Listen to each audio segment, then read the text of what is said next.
Price Lord. தேவனுடைய பிள்ளைகளே, இந்த நாளில் வேதத்திலிருந்து ஒரு வசனத்தை பார்ப்போமா? பாருங்க, எபிரேயர் 10:35 இப்படியாக சொல்லப்படுது. ஆகையால் உங்கள் மிகுந்த பலனுக்கு ஏதுவான உங்கள் தைரியத்தை விட்டு விடாதிருங்கள் என்று சொல்லப்படுகிறது. விசுவாசத்தை நீங்கள் காத்துக்கொள்ளணும். வாக்குத்தத்தம் பண்ணப்பட்டதை பொறுமையாக இருந்து அதை பெற்றுக்கொள்ளணும். இந்த வசனம் அதுதான் சொல்லுகிறது.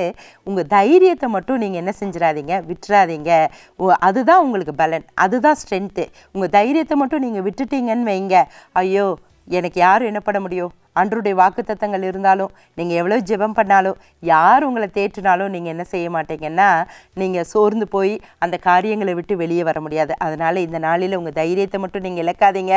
ஏசப்பா உங்களோட தான் இருக்கிறாரு. நீங்கள் நினைக்கிற காரியங்கள், ஜெபிக்கிற காரியங்கள், எதிர்பார்க்கிற காரியங்கள் எல்லாம் உங்கள் வாழ்க்கையில் கைகூடி வரும். அதை தான் சொல்லப்படுகிறது. ஆமென்.